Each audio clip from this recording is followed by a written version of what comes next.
ಒಂದ್ಸತ ಏನಾಗ್ತದ, ಊರೊಳಗ ಹೋಗ್ತಿರ್ಬೇಕಾದ್ರ ಹಿಂಗೆ ಈ ತೇರದಾಳ್ ಅಲ್ಲಮ ಪ್ರಭು ದೇವರ ಉತ್ಸವ ಇತ್ತು. ಉತ್ಸವ ಇದ್ದಂತಹ ಸಂದರ್ಭದೊಳಗೆ ಏನಾಯ್ತ್ರಿ, ಈ ಪಕ್ಕದ ಗ್ರಾಮದಿಂದ ಒಂದು 10 ಕಿಲೋಮೀಟರ್ ಹಳ್ಳಿಯಿಂದ ಒಂದ್ 4 ಹುಡುಗರು ಹೊಂಟಿದ್ರಿ. ಎದಕ್ಕೆ? ಅಲ್ಲಮ ಪ್ರಭು ದೇವರ ಉತ್ಸವ ನೋಡ್ಕೊಕ್ ಹೋಗೋಣ ಅಂತ ತಿಳ್ಕೊಂಡು 4-5 ಹುಡುಗರು ಹೊಂಟಿದ್ರಿ. ಹೋಗ್ತಿರ್ಬೇಕಾದ್ರೆ 4 ಜನದೊಳಗೆ ಹೆಂಗಾಗಿತ್ತಪ್ಪ ಅಂತ ಕೇಳಿದಾಗ 3 ಪರಮ ನೀಚ್ ಕೆಟಗರಿ ಅಂತಾರ ಅವಕ್ ಏನಂತಾರ?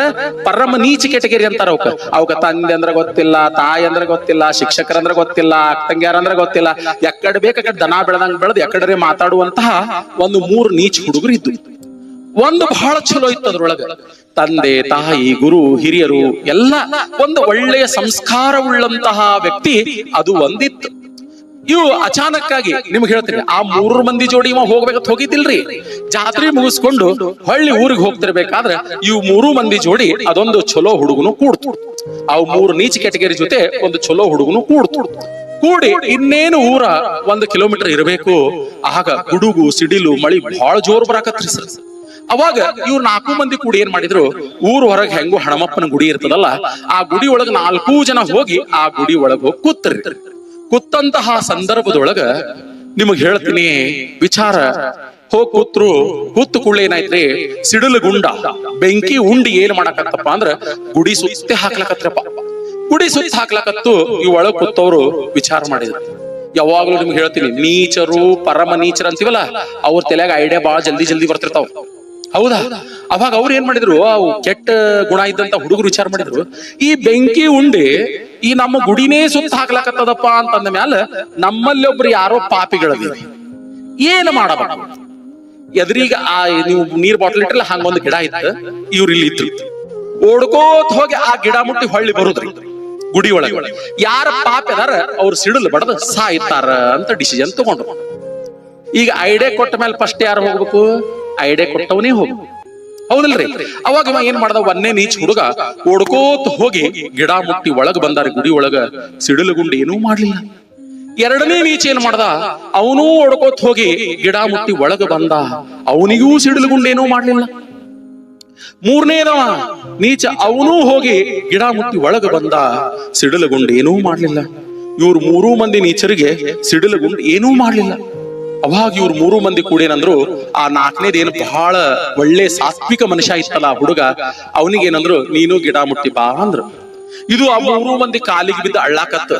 ನಾವ್ ಅಲ್ರು ದೋಸ್ತ, ನನಗ್ ಮಳಿ ಗುಡುಗ ಸಿಡಿಲ್ ಅಂದ್ರೆ ಬಹಳ ಅಂಜಿಕೆ ಬರ್ತದ್ರು, ನಾವ್ ಒಟ್ಟ ಹೊರಗೆ ಹೋಗುದಿಲ್ರು ಗುಡಿ ಬಿಟ್ಟು, ದಯವಿಟ್ಟು ನಿಮ್ ಕಾಲ್ ಬೀಳ್ತೀನಿ, ನಿಮ್ ಕೈ ಬೀಳ್ತೀನಿ ಅಂತ ತಿಳ್ಕೊಂಡು ಒಂದ್ ಅಳತಿ ಆ ಹುಡುಗನ ಕಾಲಿಗೆ ಬಿದ್ದು ಅಳ್ಳಾಕತ್ತ. 3 ಮಂದಿ ಕಾಲಿಗೆ ಬಿದ್ದು ಅಂದ್ರ ಅವ್ರ 3 ಮಂದಿ, ನಾವ್ ಹೋಗಿ ಬಂದಿವ ಅಂದ್ಮೇಲೆ ನೀನು ಹೋಗಬೇಕು ಅಂದ್ರ ಅದು ಒಲ್ಲತಿತ್ತು. ಇವ್ರು ಹೋಗಂತಿದ್ರು. ಕಡೆಗೆ ಏನ್ ಮಾಡಿದ್ರು ಗೊತ್ತ, 3 ಮಂದಿ ಕೂಡಿ ಆ ಹುಡುಗನ ಕೈ ಕಾಲ್ ಹಿಡಿದ ಜಗ್ಗಿ ತಂದು ಹೊರಗೆ ನುಗ್ಸಿದ್ರು. ನೀ ಹೋಗಿ ಮುಟ್ಟಿ ಬಾ ಮಗನ ಅಂತ ಹೇಳಿ ಆ 3 ಮಂದಿ ತಂದ ಆ ಹುಡುಗನ ಎಳೆದ ಗುಡಿ ಹೊರಗೆ ನುಗ್ಸಿದ್ರಿ ಸರ. ಸಿಡಿಲು ಗುಂಡು ಗುಡಿ ಒಳಗೆ ಹೋಗಿ 3 ಮಂದಿ ಖಲಾಸ್ ಮಾಡ್ತಾರೆ. ಏನ್ ತಿಳಿತಿದ್ರಿ ನಿಮಗೆ ಹೇಳಿ ನೋಡೋಣ. ಆ ಸಿಡಿಲು ಗುಂಡು ಹೋಗಿ 3 ಮಂದಿ ಗುಡಿ ಒಳಗ್ ಖಲಾಸ್ ಮಾಡುದು. ಇದರ ಅರ್ಥ ಏನಂದ್ರೆ, ಒಬ್ಬ ವಿದ್ಯಾರ್ಥಿ ಒಳ್ಳೆಯವ ಇದ್ದ, ಒಬ್ಬ ಸತ್ಸಂಗಿಯಾಗಿದ್ದ, ಒಬ್ಬನಿಂದ 3 ಪಾಪಿಗಳು ಬದುಕಿದ್ದು. ಅದಕ್ಕೆ ಸತ್ಸಂಗದ ಗೆಳೆತನ ಇರಬೇಕು ವಿದ್ಯಾರ್ಥಿಗಳೇ. ಒಳ್ಳೆಯವರ ಸಂಘ ಇತ್ತಂದ್ರೆ ನಾವು ಎಷ್ಟು ಬೇಕಷ್ಟು ಮುಂದೆ ಬರ್ಲಿಕ್ಕೆ ಸಾಧ್ಯದ. ಹೌದಾ? ಅದಕ್ಕೆ ಯಾವಾಗ್ಲೂ ಹೇಳ್ತಿರ್ತೀನಿ, ಒಳ್ಳೆಯವರ ಗೆಳೆತನ. ಈಗ ನಿಮ್ ಸಣ್ಣ ಹುಡುಗರು ಲೆವೆಲ್ದಾಗ ಒಳ್ಳೆಯವ್ರಂದ್ರೆ ಯಾರ ತಂದೆ ತಾಯಿಗಳಿಗೆ ಗೌರವ ಕೊಡ್ತಾರ, ಯಾರ ತಂದೆ ತಾಯಿಗಳಿಗೆ ನಮಸ್ಕಾರ ಮಾಡ್ತಾರ, ಮನ್ಯಾಗ ಅಜ್ಜ ಅಜ್ಜಿನ ಪ್ರೀತಿಯಿಂದ ನೋಡ್ಕೋತಾರ, ಯಾರ ಗುರು ಹಿರಿಯರು ಹೇಳಿದ ಮಾತುಗಳನ್ನ ಸರಿಯಾಗಿ ಕೇಳ್ತಾರ, ಯಾರ ನಯ ವಿನಯದಿಂದ ಇರ್ತಾರ, ಅಂಥವರ ಗೆಳೆತನ ಮಾಡಬೇಕು. ಹೌದಾ? ಆ ಗೆಳೆತನ ನಮ್ಮನ್ನೂ ಸಹಿತ ಏನಪ್ಪಾ ಅಂದ್ರ ಒಂದು ಎತ್ತರಕ್ಕೆ ಬೆಳೆಸ್ಲಿಕ್ಕೆ ಸಾಧ್ಯ ಆಗ್ತದ. ಹೌದಾ? ಅದಕ್ಕೆ ದಯವಿಟ್ಟು ಏನಂದ್ರ ವಿದ್ಯಾರ್ಥಿಗಳಾದಂತಹ ನೀವು ಏನು ಮಾಡಬೇಕಪ್ಪ ಅಂದ್ರ ಇವೆಲ್ಲವುಗಳನ್ನ ಅಳವಡಿಸಿಕೊಳ್ಳಬೇಕು. ಹೌದಾ? ಆಮೇಲೆ ಇನ್ನೂ ಒಂದ್ ಕಡೆ ಹೇಳ್ತಾರೆ ಶರಣರು, ಅಜ್ಞಾನಿಗಳ ಕೂಡ ಅಧಿಕ ಸ್ನೇಹಕ್ಕಿಂತ ಸುಜ್ಞಾನಿಗಳ ಕೂಡ ಜಗಳವೇ ಲೇಸು ಅಂತ ಹೇಳ್ತಾರೆ. ಹೌದಾ? ತಿಳುವಳಿಕೆ ಇರ್ಲಾರ್ದ ಮೂರ್ಖರ ಜೊತೆ ಹೆಗಲ ಮೇಲೆ ಕೈ ಹಾಕೊಂಡು ಇಡೀ ತೇರದಾಳ ಗ್ರಾಮ ಎಲ್ಲ ತಿರುಗಿ ಬಂದ್ರೆ ಬರುವುದೇನದ ಗಳಿಕೆ? ಹೇಳ್ರಿ, ವಿಚಾರ ಮಾಡ್ರಿ ನೋಡೋಣ. ತಿಳುವಳಿಕೆ ಇರ್ಲಾರ್ದಂತ ಊರಿಗೆ ಮಿಕ್ಕಿದ ಮಕ್ಕಳ ಜೋಡಿ ಹೆಗಲ ಮೇಲೆ ಕೈ ಹಾಕೊಂಡು ಅಗದಿ ಊರೆಲ್ಲ ಅಡ್ಡಾಡಿ ಬಂದ್ರೆ ಯಾರಿನ ಶಬ್ಬಾಷ್ ಅಂದ್ರ, ಯಾರಿನ ಕರೆದು ಬಹುಮಾನ ಕೊಟ್ರ? ಇಲ್ಲಲ್ಲ, ಮತ್ತೆರಡು ಚೀತು ಉಗುಳಿಸ್ಕೊಳಕ್ಕೆ ಮೂಲಿಲ್ಲ. ಅದಕ್ಕೆ ಯಾವಾಗಲೂ ಏನಪ್ಪಾ ಅಂದ್ರೆ ಒಳ್ಳೆಯವರ ಸಂಘವಿರಲಿ. ಒಳ್ಳೆಯವರ ಸಂಘದಿಂದ ಎಂತಹ ಕಠಿಣ ಗುರಿಯನ್ನಾದರೂ ನಾವು ಮುಟ್ಟಬಹುದು, ಅನೇಕ ತಪ್ಪುಗಳನ್ನ ತಿದ್ದುಕೊಳ್ಳಬಹುದು. ಅದಕ್ಕೆ ಯಾವಾಗಲೂ ಹೇಳ್ತಾ ಇರ್ತೀನಿ ವಿದ್ಯಾರ್ಥಿಗಳೇ, ಸ್ವಾಮಿ ವಿವೇಕಾನಂದರ ಜೀವನ ಚರಿತ್ರೆಯನ್ನು ಓದಿದಿರಿ. ಸಾಕ್ಷಾತ್ ಅಲ್ಲಮ ಪ್ರಭು ದೇವರು ತಪಸ್ಸುಗೈದಂತ ಭೂಮಿ. ಈ ಭೂಮಿಯೊಳಗ ತಿಳುವಳಿಕೆ ಹೇಳುವಂತ ಯೋಗ್ಯತೆ ನನ್ನದಲ್ಲ. ಆದರೂ ಇವತ್ತು ನಾವೊಂದೆರಡು ಮಾತುಗಳನ್ನು ನಿಮಗೆ ಹೇಳುವಂತಹ ಒಂದು ಪ್ರಯತ್ನ ಮಾಡ್ತಾ ಇದ್ದೀನಿ ವಿದ್ಯಾರ್ಥಿಗಳೇ. ಅದಕ್ಕೆ ದಯವಿಟ್ಟು ಈ ಅಲ್ಲಮ ಪ್ರಭು ದೇವರು ಹೆಂಗ ಆ ಕಲ್ಯಾಣದ ಕ್ರಾಂತಿ ಒಳಗೆ ಎಂತ ಅದ್ಭುತವಾದಂತಹ ಶೂನ್ಯ ಪೀಠದ ಅಧ್ಯಕ್ಷರಾಗಿದ್ರಲ್ಲ, ಅಂತಹವರ ಒಂದು ದಿವ್ಯವಾದಂತಹ ತಪೋಭೂಮಿಯಲ್ಲಿ ಜನಿಸಿದಂತ ನಮ್ಮ ತೇರದಾಳ ಗ್ರಾಮದ ಸುತ್ತಮುತ್ತಲಿನ ಗ್ರಾಮದ ಮಕ್ಕಳೇನಿದಿರಲ್ಲ, ನೀವು ಇದನ್ನು ಹೊಳ್ಳಿ ಇನ್ನೊಮ್ಮೆ ಒಂದು ಅನುಭವ ಮಂಟಪ ಅನ್ನುವಂತ ರೀತಿ ಒಳಗೆ ರೆಡಿ ಮಾಡುವಂತ ಕಾರ್ಯ ಯಾರ ಕೈಯಾಗದಂದ್ರ ಅದು ನಿಮ್ಮ ಕೈ ಒಳಗದ. ಅದು ನಿಜವಾಗಿಯೂ ಸಾರ್ಥಕವಾಗಬೇಕಾದ್ರೆ ಇಲ್ಲಿಯವರೆಗೆ ನಾನು ನಿಮಗೆ ಏನು ಸರಾಗವಾಗಿ ಹೇಳಿದ್ನಲ್ಲ, ಏನ್ ಕಠಿಣ ಹೇಳಿನಿ ಹೇಳ್ರಿ ನೋಡೋಣ. ಇದ್ರಾಗ ಏನ್ ನಿಮ್ಗೆ ಅಡವಿಗೆ ಹೋಗನ್ನೆ, ಉಪವಾಸ ಬೀಳನ್ನೆ, ಏನ್ ಕಟ್ಟಿಗೆ ತಗೊಂಡ್ ಬಾ ಅನ್ನೆ, ಏನ್ ಹೇಳಿದೆ ನಾನು? ಚಂದಗೆ ಇರ್ರಿ, ಚಂದಗೆ ಅಭ್ಯಾಸ ಮಾಡ್ರಿ, ಗುರು ಹಿರಿಯರು ಹೇಳಿದ ಮಾತುಗಳನ್ನ ಕೇಳ್ರಿ. ಅವ್ರು ಹೇಳಿದಂತ ಮಾತುಗಳನ್ನ ಕೇಳಿದ್ರೆ ಏನ ಲಾಭ ಅನ್ನುವಂಥದ್ದು ಮುಂದೊಂದು ದಿನಮಾನಗಳಲ್ಲಿ ನಿಮ್ಗೆ ಸಿಗ್ತದೆ. ಹೌದಾ? ಇವತ್ ನಾವ್ ಈ ವೇದಿಕೆಗೆ ಬಂದು ಇಲ್ಲಿ ಮಾತಾಡಕ್ ಕಾರಣ ಅಂದ್ರ ಈ ಇಲ್ಲಿವರೆಗೆ ನಾ ಏನ್ ಹೇಳಿಲ್ಲ ಅದು ಅಷ್ಟು ಆಚರಣೆ ಒಳಗೆ ಬಂದೇವಿ, ಆಚರಣೆ ಒಳಗೆ ತಂದೇವಿ ಅಂತ ತಿಳ್ಕೊಂಡು ಈ ಎಲ್ಲ ವೇದಿಕೆ ಮೇಲಿನ ಗಣ್ಯ ಮಹೋದರೆಲ್ಲ ಈ ವೇದಿಕೆಯನ್ನ ಏರಿದ್ದೇವೆ. ಹೌದಾ? ಇಲ್ಲ? ಅದಕ್ಕೆ ಯಾವಾಗ್ಲೂ ಹೇಳ್ತಾ ಇರ್ತೀನಿ.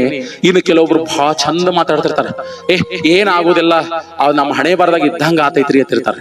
ಹಣೆ ಬರ ಯಾರು ಬರದಾರ ನೋಡಿರಿ? ಈಗ ಓದಲಿಲ್ಲ ಬರೀಲಿಲ್ಲ, ನಾ PUC ರ್ಯಾಂಕ್ ಬರಬೇಕು, ನಾ 8ನೇ ರ್ಯಾಂಕ್ ಬರಬೇಕು, 9ನೇ ರ್ಯಾಂಕ್ ಬರ್ಬೇಕಂದ್ರೆ ಸಂಧ್ಯಾ ಅದ? ಹೌದಿಲ್ಲ? ಯಾರು ಓದ್ಬೇಕು? ಪ್ರಯತ್ನ ಪಟ್ಟವರಿಗೆ ಫಲ ಇರ್ತದೆ ನೋಡ್ರಿ. ಇದು ಒಂದ್ ತಲೆ ಹತ್ತೋಳ್ರಿ. ಆಮೇಲೆ ಯಾವುದೇ ಕಾರಣಕ್ಕೂ ಇಲ್ಲಿರುವಂತ ಎಲ್ಲ ವಿದ್ಯಾರ್ಥಿಗಳಿಗೆ ಹೇಳ್ತೀನಿ, ಸಣ್ಣವ್ರೇರಿ ದೊಡ್ಡವ್ರೇರಿ, ನಾ ದಡ್ಡ ಈ ತಲೆ ಅಂತ ತೆಗೆದ್ಬೇಕು. ನಾ ದಡ್ಡ್ರಿ ಸರ, ನನಗೇನೂ ತಿಳಿಯಂಗಿಲ್ಲ, ನಿನ್ನಷ್ಟಕ್ಕೆ ನೀನೇ ಅದನ್ನ ಕಲ್ಪಿಸ್ಕೊಳಕ್ ಹೋಗಬೇಡ. ಯಾಕಂದ್ರೆ ಮೊದಲು ನಿನ್ನಲ್ಲಿ ನಿನಗೆ ಆತ್ಮವಿಶ್ವಾಸ ಇರ್ಬೇಕು. ಓಕೆ, ಅವ್ರು ಶಾಣೆ ಇದ್ದವ್ರು 1 ತಾಸು ಓದ್ತಾರ, ನೀ ದಡ್ಡದಿ 2 ತಾಸು. ಅರ್ಥ ಆಯ್ತಲ್ಲ? ಅವ್ರ ಈಕ್ವಲ್ ಜಂಪ್ ಆಗ್ತೀವಿ ನಾವು. ಅದನ್ನ ಬಿಡ್ತೀರಿ, ನಾವು ದಡ್ಡದಿವಿ, ಅಕ್ಕಿ ಬಾಳ್ ಶಾಣೆ, ಇವ್ರು ಬಾಳ್ ಶಾಣೆ. ಒಂದ್ ಹೇಳ್ತೀನಿ, ಹುಟ್ಟುತ್ತಲೇ ಯಾರೂ ಶಾಣೆ ಇರುವುದಿಲ್ಲ. ಹುಟ್ಟುತ್ತಲೇ ಎಲ್ಲಾರು ಸೇಮ್ ಒಂದೇ ಕಂಡೀಷನ್ ದಾಗ ಇರ್ತೀವಿ. ಮುಂದ್ ಅವರವ್ರ ಅಭ್ಯಾಸ, ಇಂತ ಒಳ್ಳೆಯವ್ರಿಗೆ ಹೇಳ್ತಾನ, ಸಮಯಕ್ಕೆ ಬೆಲೆ ಕೊಡುದು, ಇಂಥವೆಲ್ಲ ಮಾಡಿದ್ದಕ್ಕ ಅವ್ರು ಶಾಣ್ಯರಾಕ. ಅರ್ಥ ಆಗ್ತದ ನಾ ಹೇಳುದು? ಅದಕ್ಕೆ ನೀವು ಎಲ್ಲರೂ ಏನಪ್ಪಾ ಅಂದ್ರ ಬಹಳಷ್ಟು ಶಾಣ್ಯರ ಲಿಸ್ಟ್ ಒಳಗ ಬರ್ತೀರಿ ಅನ್ನುವಂತಹ ರೀತಿ ಒಳಗೆ ಹೇಳ್ತಾ, ಆಮೇಲೆ ಇನ್ನು ಮುಂಬರುವಂತ ದಿನಮಾನಗಳೊಳಗ ನೀವು ತಿಳಿದಷ್ಟು ಹಗರಿಲ್ಲ ಸರ್ಕಾರಿ ನೌಕರಿ ಅಂದ್ರ. ಈಗ ನಿಮ್ಗೆಲ್ಲಾ ಅನಿಸ್ತದ, ಈಗ ನಿಮ್ ಮನ್ಯಾಗ ಎಷ್ಟೋ ಜನ ಅಣ್ಣಗಳದಾರ, 5-5 ವರ್ಷ ಆಯ್ತು ಓದಾಕತ್ತಾರ ಅವ್ರು. ಗೊತ್ತದರಿ? ಇನ್ನಾತನ ಅಪಾಯಿಂಟ್ ಆರ್ಡರ್ ಇಲ್ಲ ಅವ್ರಿಗೆ, ಪಾಪ ಓದಾಕತ್ತಾರ. ಹೌದಾ? ಇಲ್ಲ? ಅದಕ್ಕೆ ನೀವು ತಿಳಿದಷ್ಟು ಹಗರಿಲ್ಲ. ಆಮೇಲೆ ಇನ್ನೂ ಒಂದೈತೆ, ಕೆಲವು ಹುಡುಗರಿಗೆ ಹೆಂಗ ಗೊತ್ತಾನ, ಡಿಗ್ರಿ ಮುಗಿಸಿ ಆಮೇಲೆ ಓದು ನೇಳಂತ.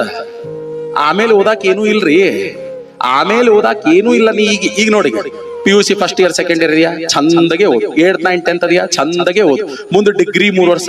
ಇದನ್ನೆಲ್ಲ ನೀ ಚಂದಗೆ ಓದಿದ್ದೆ ಆದ್ರೆ ಯಾ ಕೋಚಿಂಗ್ ಬೇಡ, ಏನೂ ಬೇಡ, ಅತ್ಯುನ್ನತವಾದಂತ ಮಟ್ಟದೊಳಗೆ ಆಯ್ಕೆ ಆಗ್ತಿ. ಹೌದಾ?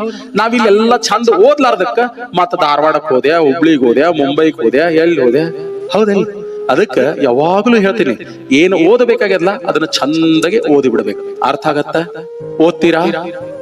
ಈಗ ಇಲ್ಲಿ ಇಷ್ಟು ಜನ ಕೂತೀರಿ, ಈಗ ಪರೀಕ್ಷೆ ಸಮೀಪ ಬಂದ, ಎಷ್ಟು ಜನ ನಸಿಕಿನ 4 ಗಂಟೆಗೆ ಎದ್ದು ಓದಾಕತ್ತೀರಿ? ಕೈ ಎತ್ತರಿ ನೋಡೋಣ. ನಸಿಕಿನ 4 ಗಂಟೆಗೆ ಎದ್ದು ಕೈ ತೆಳದ್ ಬಿಡ್ರಿ, ಕೈ ತೆಳದ್. 4ಕ್ಕೆ ಎದ್ದು 4-5 ನಿಮಿಷಕ್ಕೆ ಮಕ್ಕೊಂಡ್ಬಿಟ್ರೇನ? ಇಲ್ಲಲ್ಲ?